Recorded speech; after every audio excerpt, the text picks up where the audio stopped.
Bueno, pues estamos aquí en el IES Azar en Sevilla con Teresa Durán, que es profesora de matemáticas en este centro, y vamos a empezar pues por hablar un poquito de ti, que nos diga un poquito cómo llegas a este centro y qué tipo de centro es, porque bueno, la zona en la que está situado haría pensar que es un centro complejo, sí, por el tipo de alumnado y tal, pero no sé si eso se corresponde a la realidad o si también tenemos a veces una visión un poco estereotipada, ¿no?, de este tipo de centros.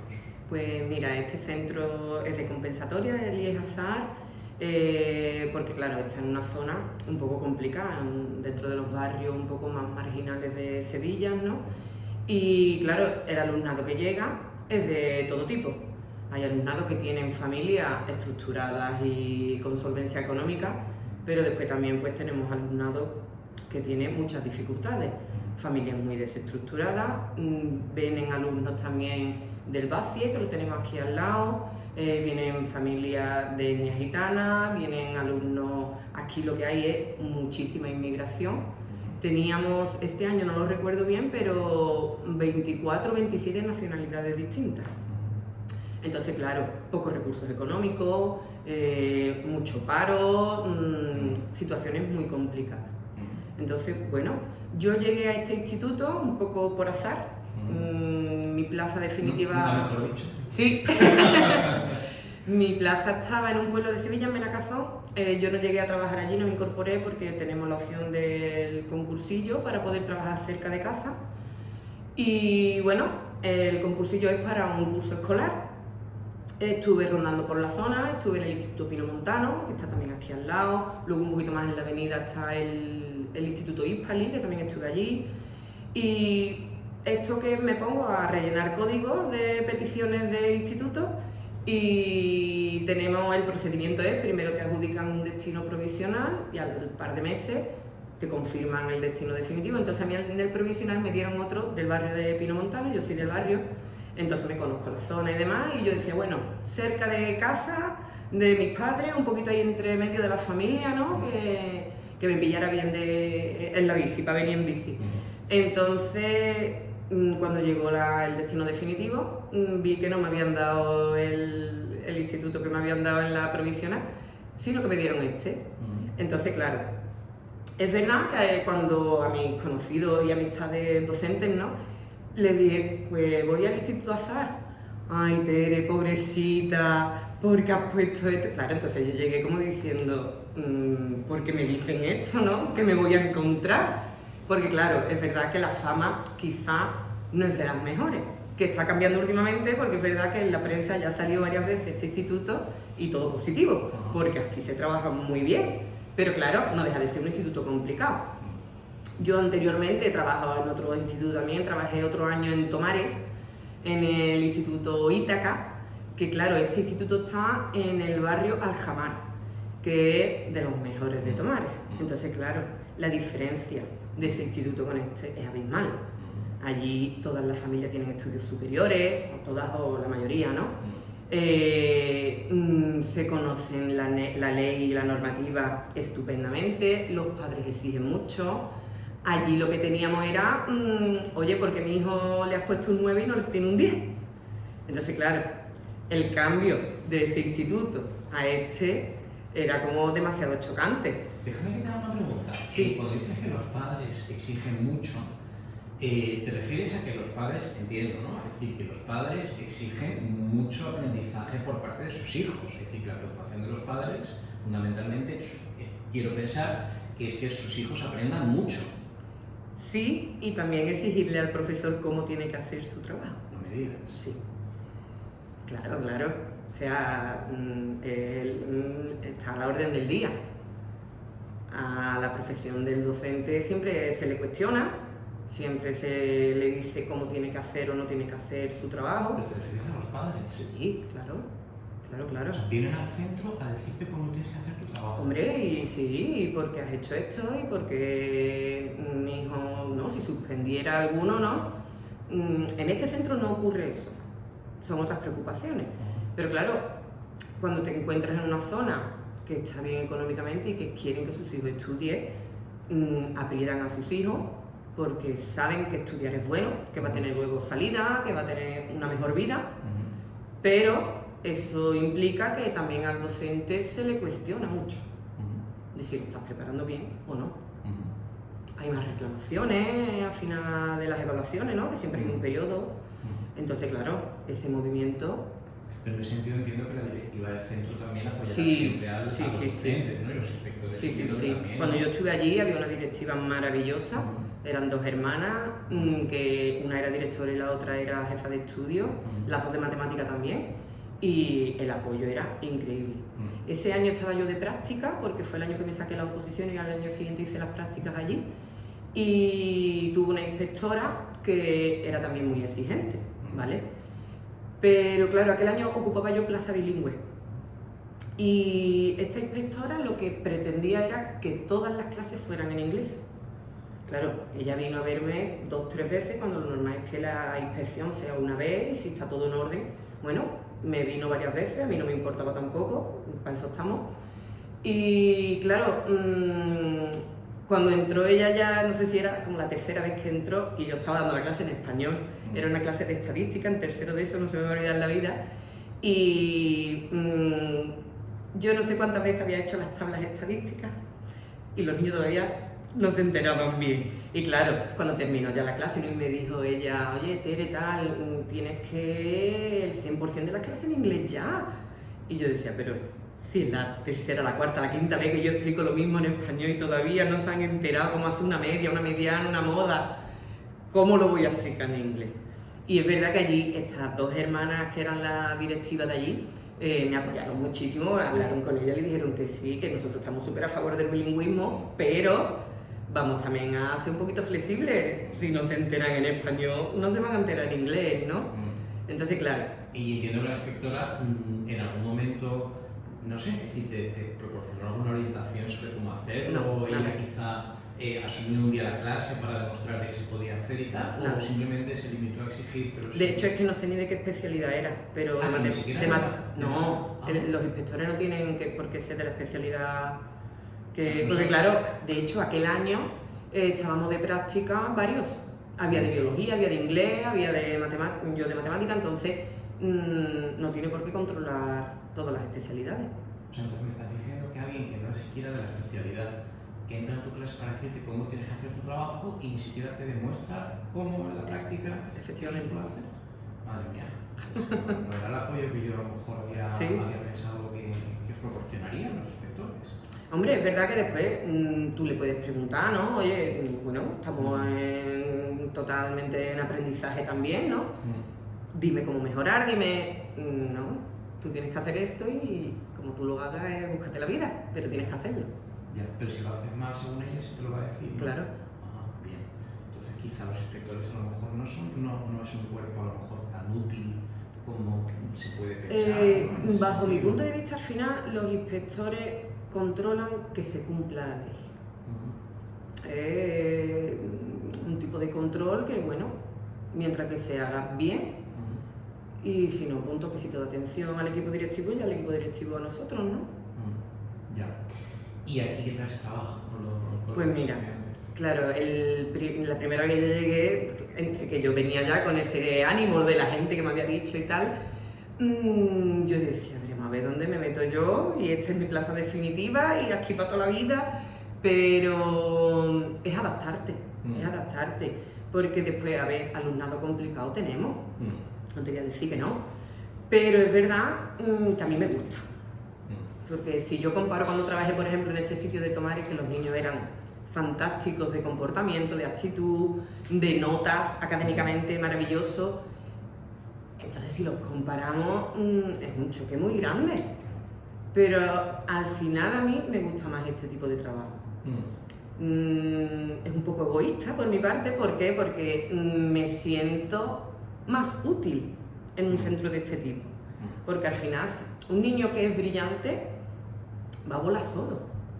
No es, o sea, es necesario el papel del docente, pero es verdad que tenga el profesor que tenga, va a ir avanzando en su carrera estudiantil, ¿no? Entonces, un niño que le cuesta trabajo, que tiene problemas económicos en casa, que sus padres están separados, un padre o una madre está en la cárcel, o ha fallecido, o alguien ausente, o también tenemos casos aquí de familias que comparten piso, mucha gente, y a lo mejor duermen 4 o 5 en una misma habitación.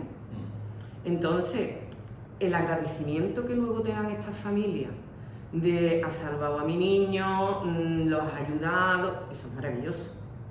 Entonces, por eso digo que es algo egoísta, porque a mí, claro, relativamente. Oye, tenéis, entiendo, mucho apoyo de la administración, ¿no? ¿Apoyo de la administración tenemos? Tienen Bueno, las dificultades, ¿no? Es decir, como tú has dicho. pero es verdad que cada vez tenemos menos recursos. Sí. Sí, este es mi tercer año aquí, en este centro. El primer año, por ejemplo, contábamos con un educador social y con un trabajador social. Se ha ido eliminando, ya no lo tenemos. Recortes en educación.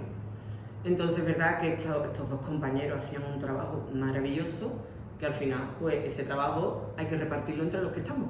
El equipo directivo asume muchísima carga de trabajo por aliviarnos un poco, los tutores muchísimo trabajo, orientación, el equipo de orientación también asume muchísimo, entonces al final podríamos estar mejor, con más recursos, claro.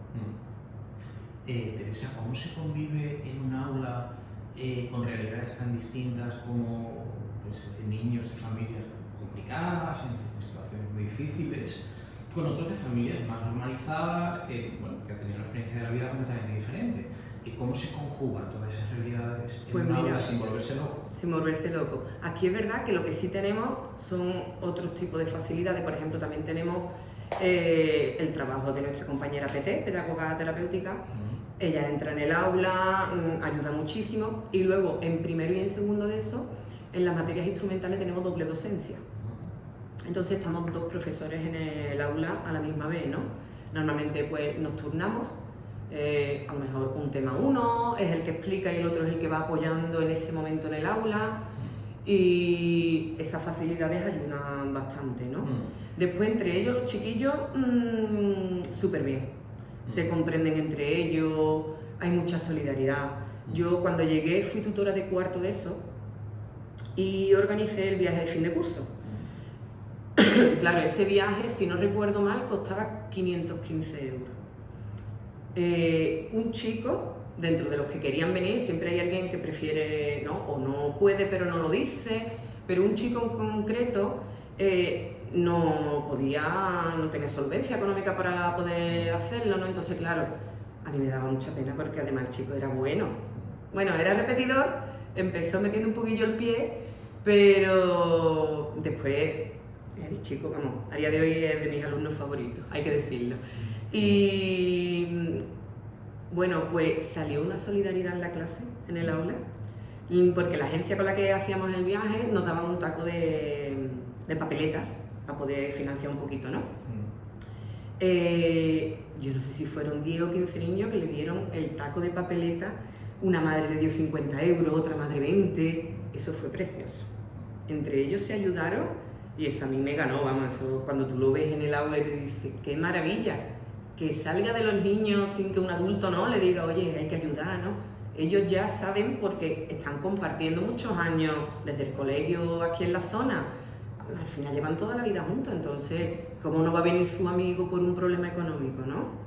Y ese viaje fue una pasada. Bueno. Teresa, desde tu experiencia, ¿cuál es el tipo de docente que tú consideras que el alumno valora más? Pues yo creo que el cercano. Yo creo que sí, por lo menos en esta zona, ¿vale? Aunque también he trabajado en otras zonas rurales, en Valverde del Camino, en Huelva también trabajé, y que era, ¿no? Otro tipo de alumnos también que les gustaba más el campo, que no querían estudiar, más sanote, más de pueblo. Entonces, al final yo creo que cuando tú le muestras cercanía y autenticidad a los niños, yo me equivoco en el aula, ¿no? No pasa nada, somos humanos. Entonces, o una duda de segundo de bachillerato que dices tú, uy, cuando hay un niño muy bueno, te puede pillar que tú dices, uy, esta duda, oye, no pasa nada, te la miro esta tarde y yo mañana te respondo seguro, ¿no? O equivocarte en la pizarra, unos cálculos y que te corrijan ellos, profesora, que esto no es así, uy, verdad, toda la razón, ¿no? Y luego la cercanía, el cariño. Yo me acuerdo también otro chico, nada más que llegué aquí, que le hice una caricia así en el hombro. Yo soy muy cercana, ¿no? Y me agacho mucho a las mesas, me acerco, ¿no?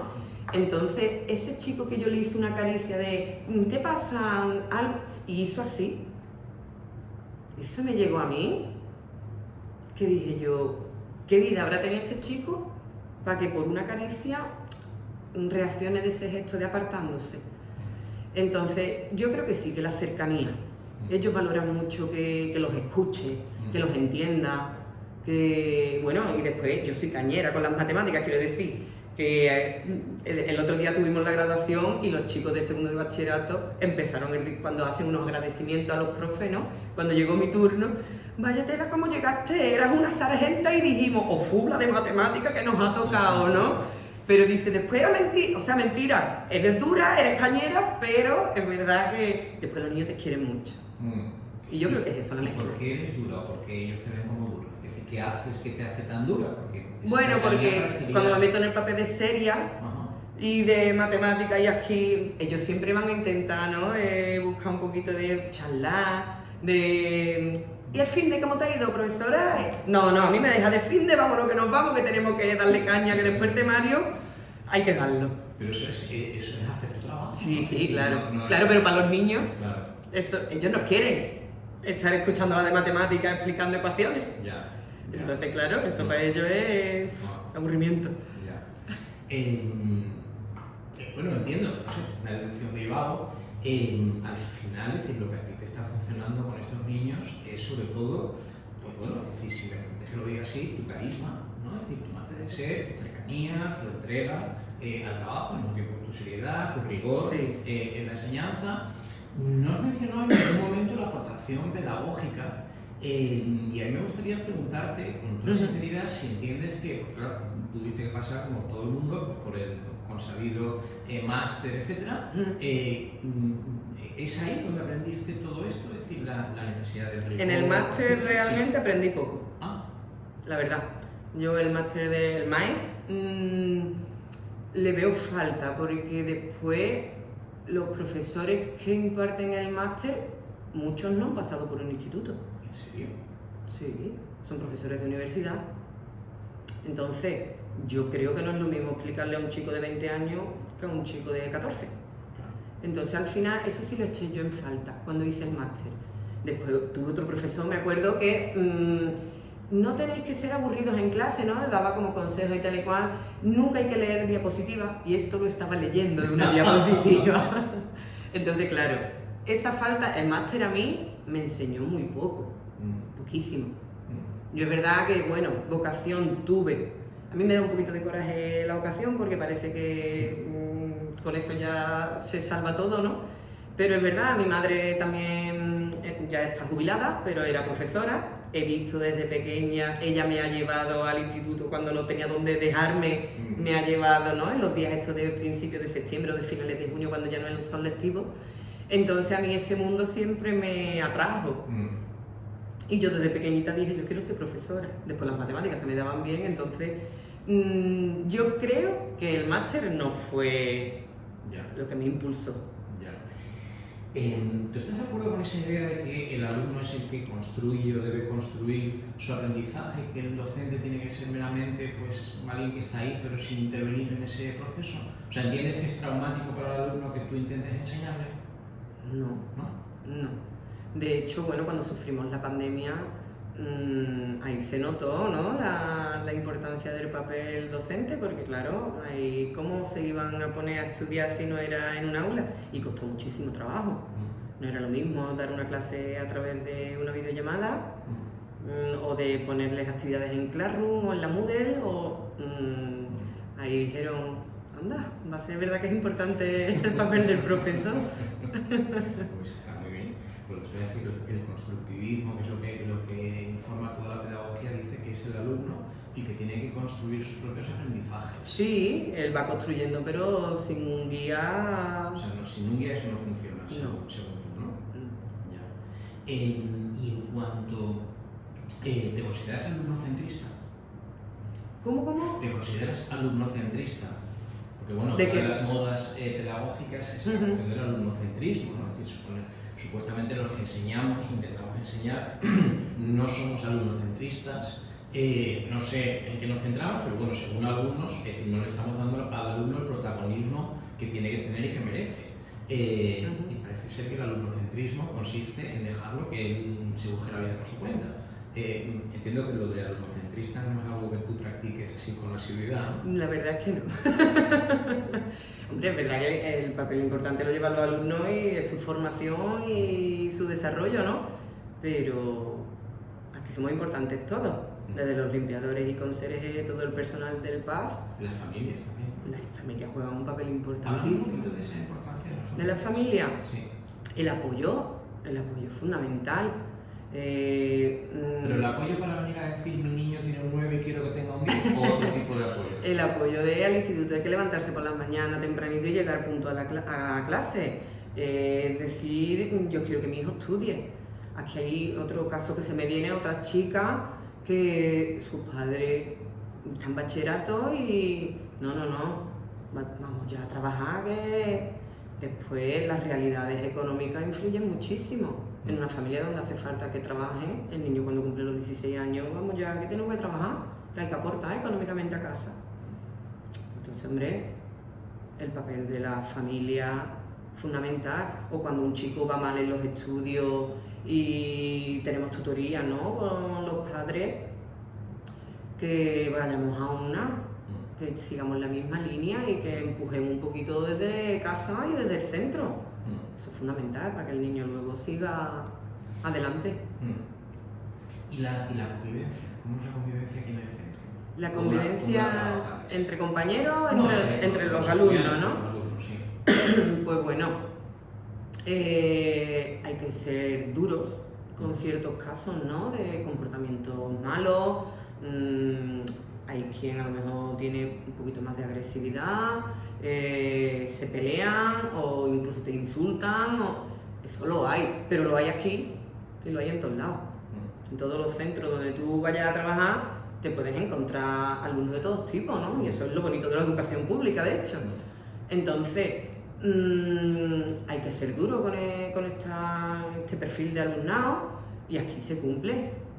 Aquí el equipo directivo toma decisiones que a veces no son las más adecuadas para el niño, como una expulsión, ¿no? Un chico que falta a clase, que tiene comportamientos malos, si ahora tú lo expulsas 3 días, ¿qué va a hacer este chico 3 días expulsado? Cuando en casa no va a estar trabajando, que va a estar en la calle.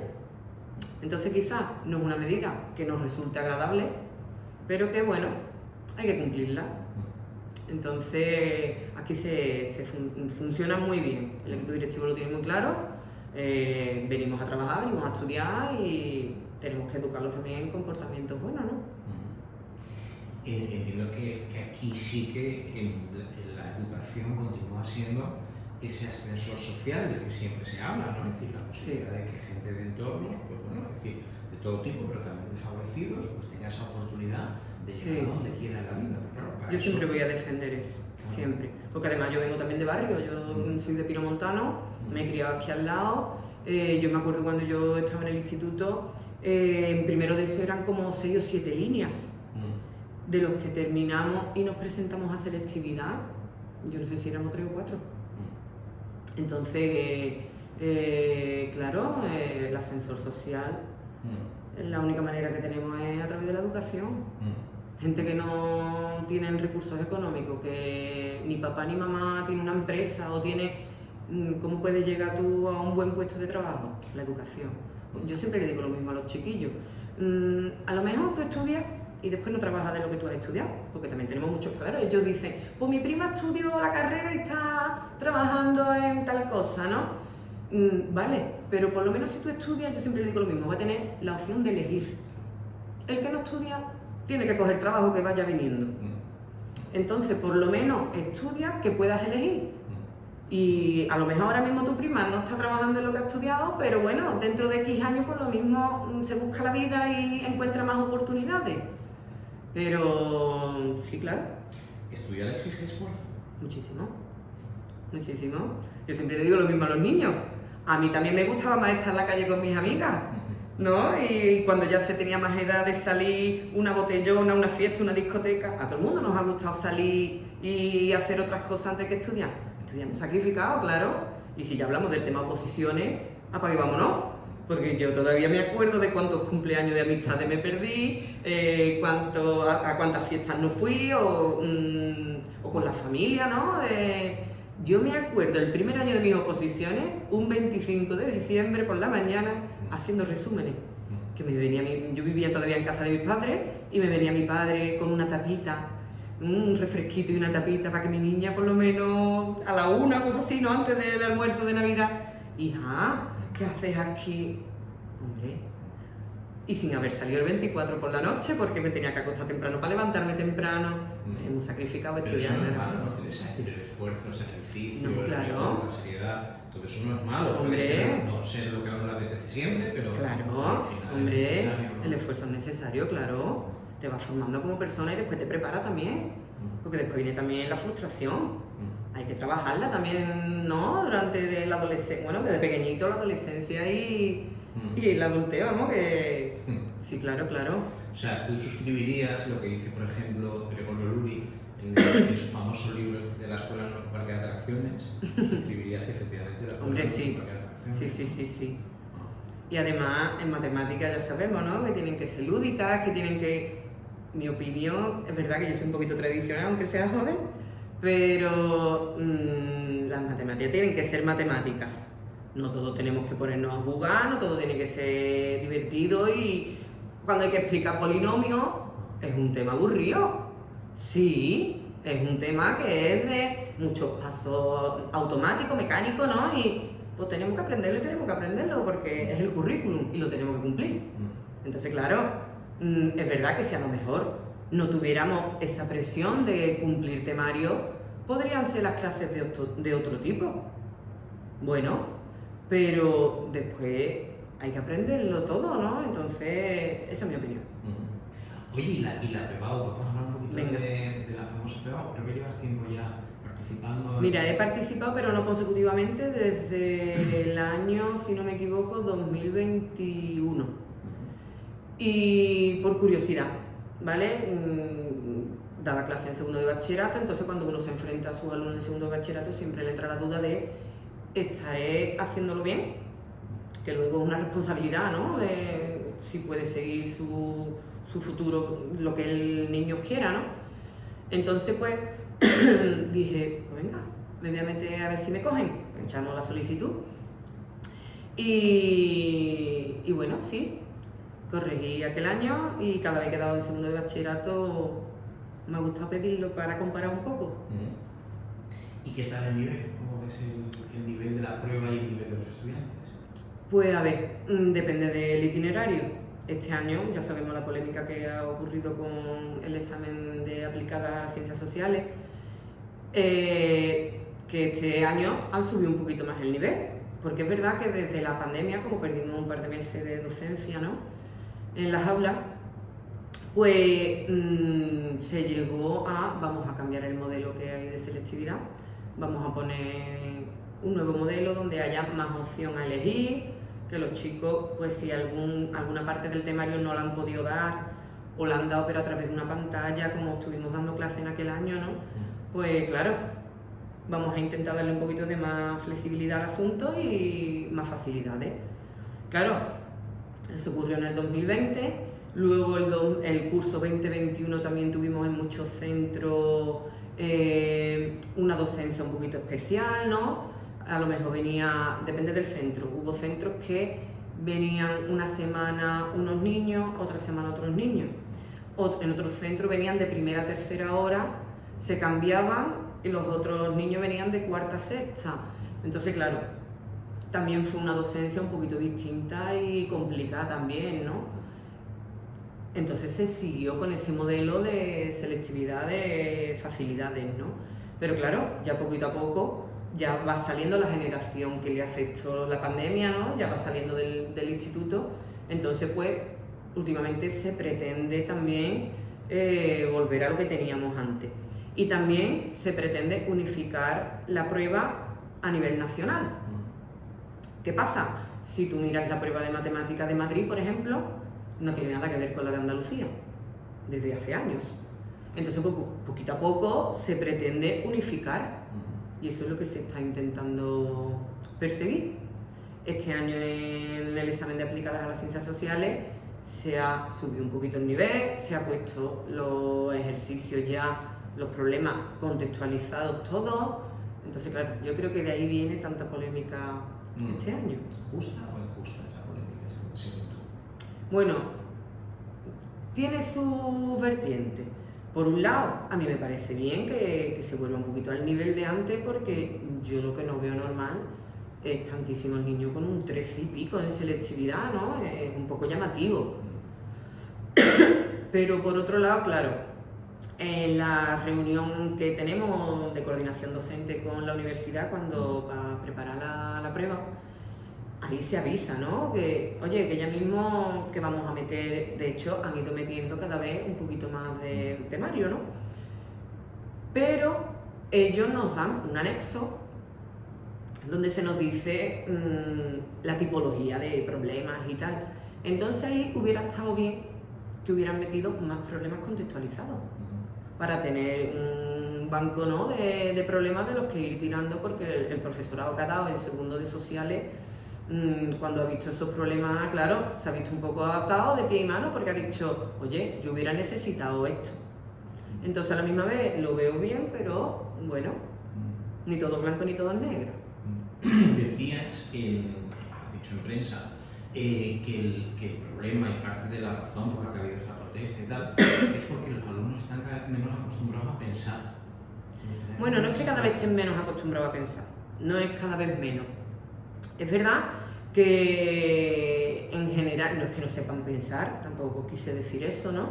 Sino que, claro, la enseñanza está enfocada a una selectividad, que son unos tipos de ejercicios que no hay tiempo, porque no tenemos tiempo, no tenemos, mira que en matemática tenemos 4 horas semanales, pues hay que dar todo en poco tiempo. Aquí hay profesores que vienen por las tardes, citan a los niños porque tenemos falta de tiempo y venga, vamos a apoyar un poquito más, vamos a practicar más. Entonces, lo normal es que los niños vayan entrenados. Entonces, claro, no es que no sepan pensar, es que los chicos han estado haciendo un entrenamiento de cómo enfrentarse a un examen. Entonces, al final, pues claro, están acostumbrados a una automatización, ¿no? Y vamos a hacer esto. Entonces, claro, este examen que comentamos era, vamos a pararnos a leer, que la comprensión lectora falla un poquito, ¿no? Entonces, claro, ese alumnado que se pone nervioso, porque también las edades que tienen es normal que se pongan nerviosos, ¿no? Cualquiera nos pondríamos nerviosos. Ese momento de bloqueo, claro, fue una sorpresa para ellos. Entonces, claro, es verdad que los que iban más tranquilotes decían, oye, pues al final yo me puse a leer tranquilamente, aprobado estará, a lo mejor no saco un 10, pero aprobado está. Y es verdad, después han venido aquí chicos al centro a decirnos que ha aprobado, que después de la que se ha liado, ¿no? Y tantas protestas y demás, claro, había que pararse un poquito a leer y entender. Bueno, pero al final son chicos que van a entrar a la universidad, ¿no? Es decir, que es necesario. Claro, es necesario. Un poquito a leer tampoco. No viene mal, ¿no? No viene mal. ¿Crees que estamos en una, ya no solamente en selectividad, sino en general, es decir, que hay una inflación generalizada de notas en los centros, incluso también en la universidad, en la selectividad? Hay una cierta inflación, hay unas notas como muy infladas. Mira, yo no sé lo que pasa en la privada, porque nunca he trabajado en la privada, ni en la concertada, pero desde luego que en la pública no lo hay. Por lo menos en los años que llevo yo trabajado, con los compañeros en los que yo he estado, ¿se le da facilidades a los alumnos? Bueno, en todos lados.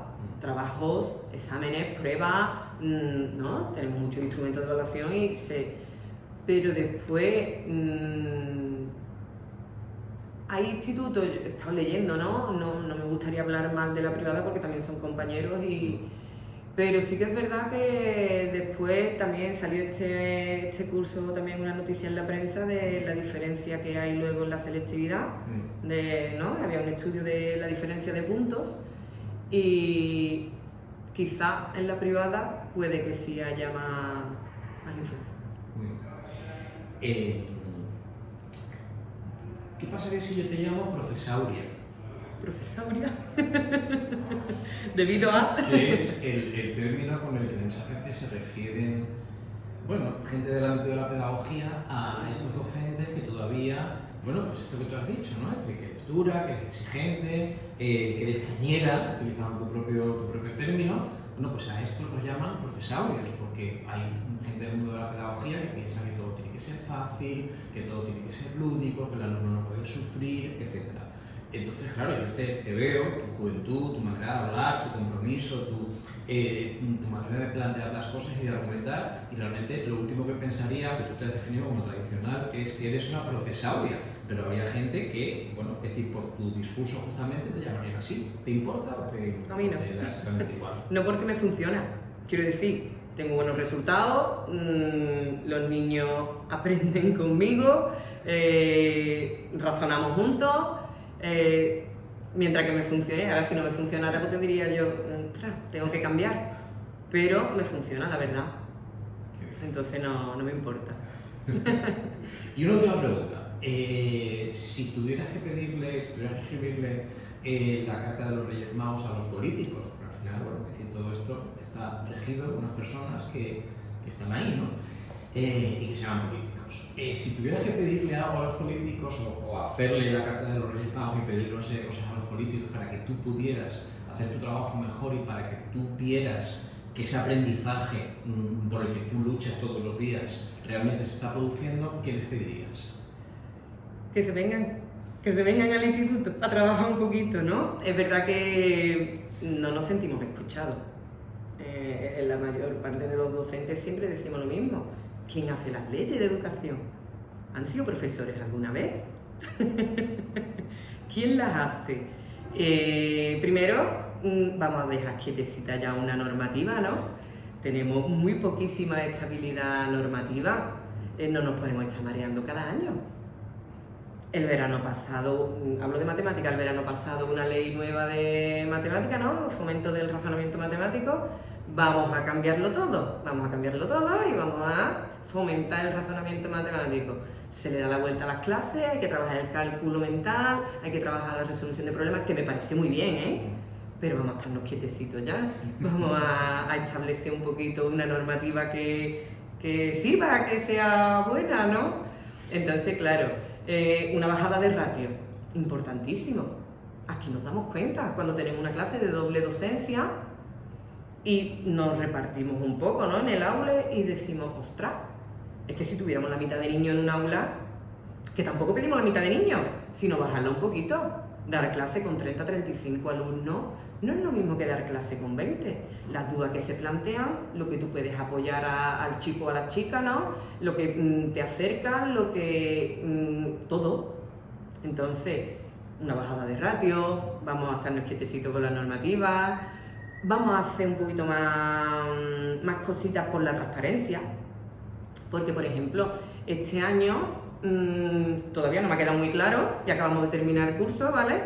Este año podría haber ocurrido, que lo hemos estado comentando estos días en la sala de profesores, que un chico con 4 o 5 suspensos pase de curso.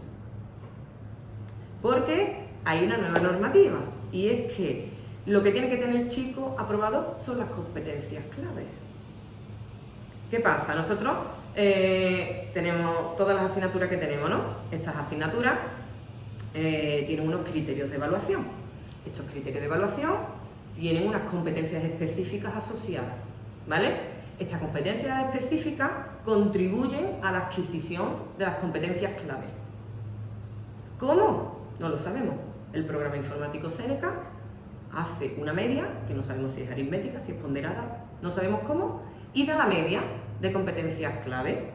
Si esa media está aprobada, el chico se considera que ha alcanzado las competencias, puede pasar de curso.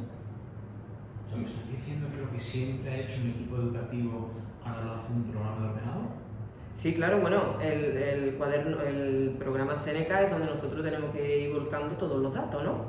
O bien usando el cuaderno de Seneca, pero no es obligatorio, tú puedes usar otro tipo de cuaderno del profesor. Pero ahí tenemos que tener todas las notas metidas de todos los criterios de evaluación. Y ahora ya la media final la hace Seneca. Mi amiga y compañera de física ha mandado un mensaje a Cauce, que es el canal de donde podemos nosotros preguntar las dudas y demás de Seneca, o de cualquier otro tipo, de Cipri o de lo que sea. Mandó el otro día un mensajito de, oye, necesitamos saber cómo se hace esta media. Es verdad que matemática puede tener 10 competencias específicas. Física a lo mejor tiene 6, dibujo a lo mejor 12, me la estoy inventando. No sé el número exacto de las materias, cuántas competencias específicas tiene cada materia, ¿no? A cuántas contribuyen. Pero eso pues sí, si tu asignatura es de 6 y mi asignatura es de 12, pues yo tengo el doble de peso que tú a la hora de influir en la nota final. Pero lo que no sabemos es cómo esas competencias específicas influyen en las competencias clave. ¿Con qué porcentaje de cada materia? ¿Cómo?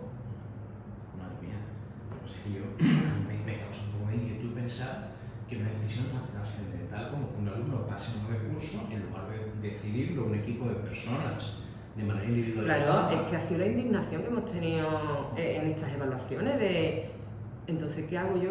O sea, ¿cuál es mi trabajo? Porque si al final un chico que tiene a lo mejor 4 o 5 suspensos puede pasar de curso, porque a lo mejor, claro, en otras 3 o 4 tiene muy buena nota. Imagínate que en educación física tiene un sobresaliente, se le ha dado bien, en música, en dibujo, y ahora a lo mejor suspende inglés, matemática y lengua, y física, ¿no? Yo qué sé. Pues claro, como unas se van compensando con otras, al final las competencias clave pueden dar aprobada y pueden, vamos, pasar de curso. Fíjate que si fuéramos mal pensados, como somos, podríamos incluso llegar a la conclusión de que hay como una cierta obsesión por parte de quien gestiona de que se apruebe. Es lo que se pretende, es lo que se pretende. Eso lo tenemos muy claro nosotros. ¿Ah, sí? Eso lo tenemos muy claro. ¿Qué queremos? ¿Estadísticas positivas? Vale. Aquí lo que importan son los números finales. Que no haya repetidores, que vaya todo bien, que aprenda o no el niño. A ellos les da igual. Aquí queremos resultados positivos. Y al final está todo enfocado en que vayan pasando de curso. O sea, ¿les importa de verdad a nuestros políticos que los niños aprendan? No. No. Esa es la lucha que tenemos nosotros. De, oye, vamos a escuchar un poquito a los profesores de qué opinamos, ¿no? A ver, que nosotros somos los que estamos en la pizarra y en el aula día a día y algo entenderemos. Entonces, esa indignación sí que la tenemos la mayoría. Madre mía.